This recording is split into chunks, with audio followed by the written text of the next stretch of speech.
कामचोर देवरानी। एक बार की बात है, सुषमा अपने पूरे परिवार के साथ खुशी खुशी मोहन नगर में रहती थी। उसकी 2 बहुएं थी, पल्लवी और शिवानी। एक दिन दोनों बहुएं रसोई में काम कर रही होती है कि तभी उनकी सास सुषमा उन्हें बुलाती है। अरे बहू, जरा इधर तो आना। शिवानी, जरा जाकर देखना सासू माँ क्या कह रही हैं। दीदी आप ही देख लो ना जाकर, आपको भी तो सुनाई दे रहा है। अरे मैं आटा गूंद रही हूँ ना, तुम चली जाओ। हाँ तो मैं भी तो सब्जी काट रही हूँ ना दीदी। अरे बहू जल्दी आओ। ओह, ये तो जाएगी नहीं, मैं ही जाकर देखती हूँ कि क्या करना है। पल्लवी सुषमा के कमरे में जाती है। जी मम्मी जी, क्या हुआ? शाम को घर पर कुछ मेहमान आने वाले हैं, तो तुम अच्छा सा खाना बना लेना बहू। ठीक है मम्मी जी, आप बता दीजिए क्या क्या बनाना है और कितने लोग आ रहे हैं।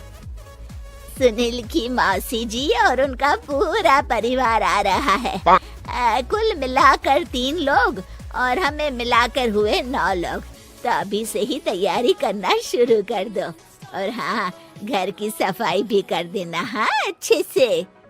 जी मम्मी जी, सब काम हो जाएगा, आप चिंता मत कीजिए। पल्लवी शिवानी को घर में मेहमान आने वाले हैं इसके बारे में बताती है। क्या 9 लोगों का खाना बनाना होगा, घर की सफाई करनी है? बाप रे, सासू माँ ने तो हमें घर की नौकरानी ही समझ कर रखा है। ऐसा नहीं बोलते शिवानी, हम इस घर की बहू हैं और घर के काम करना हमारा फर्ज है। दीदी तो है ही सासू माँ की चमची, जब देखो सासू माँ सासू माँ। मैं तो इतना सारा काम नहीं करने वाली। शिवानी कपड़े लेकर गमला साफ कर रही होती है और चक्कर आने का नाटक करने लगती है। मेरा सर चकरा रहा है। तभी वहाँ पल्लवी और सासू माँ जाते हैं। अरे बहू, क्या हो गया तुम्हें? मम्मी जी, बहुत तेज सर में दर्द हो रहा है। तुम एक काम करो शिवानी, आराम कर लो। नहीं नहीं दीदी, घर में मेहमान आने वाले हैं, मुझे आपकी मदद करनी चाहिए। अरे कोई बात नहीं शिवानी, तुम आराम कर लो, मैं सब काम कर लूंगी।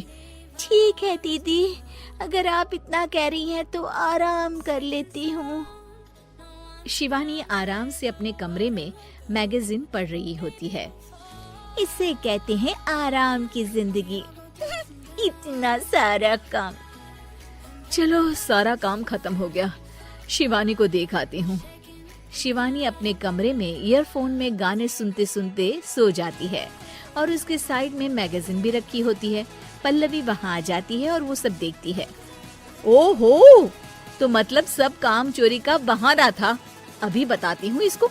घर का सारा काम मुझे करना पड़ा और ये महारानी यहाँ मैगजीन पढ़ रही है, गाने सुन रही है। पल्लवी रसोई से एक प्लेट और चम्मच लेकर आती है और शिवानी को थाली बजाकर उठाने लगती है। शिवानी अचानक से उठती है। उठ गई महारानी, गाने भी सुन लिए, मैगजीन भी पढ़ ली। तुम तो बहुत बड़ी झूठी निकली शिवानी। तुमने सर दर्द का बहाना बनाया ताकि काम करने से बच सको। हाँ बनाया बहाना, तो क्या करती, इतने सारे काम करती। मुझे कोई शौक नहीं है चापलूसी का। क्या चापलूसी? तुम्हें लगता है कि मैं सारे काम चापलूसी के लिए कर रही हूँ? नहीं तो क्या। तभी वहाँ सासू माँ आ जाती हैं। अरे बहू, वो लोग बस आने ही वाले हैं, तुम तैयारियां कर लो। जी सासू माँ, तुझे तो मैं बाद में देखती हूँ। सब खाना खाने बैठते हैं और खाना शुरू करते हैं। तभी सुनील की मौसी बोलती है। वाह भाई वाह, खाना तो बहुत ही अच्छा बना है सुषमा जी, एक एक चीज में क्या स्वाद है। ये सुनकर शिवानी मुंह बना लेती है। उसे अपनी जेठानी की इतनी तारीफ रास नहीं आती। आपकी बहुएं तो बहुत ही अच्छा खाना बनाती हैं। हाँ बनाती तो दोनों ही अच्छा है, पर आज ना ये सारा खाना बड़ी बहू ने बनाया है। छोटी बहू की तबीयत ठीक नहीं थी, सो इसलिए। मानना पड़ेगा सुषमा जी, आपकी बड़ी बहू तो बहुत ही गुणवान है।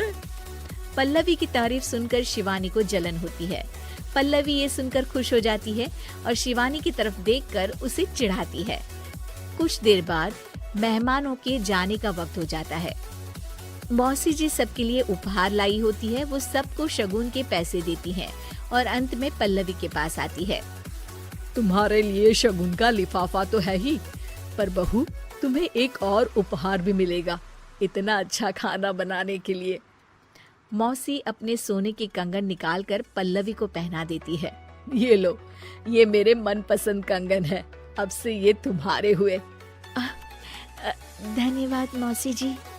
ये देखकर शिवानी तो पूरी तरह से जल जाती है और गुस्से से रसोई में चली जाती है। तभी वहाँ पल्लवी आ जाती है और उसे अपने कंगन दिखाने लगती है। देवरानी जी, अब आपका सर दर्द ठीक तो है ना?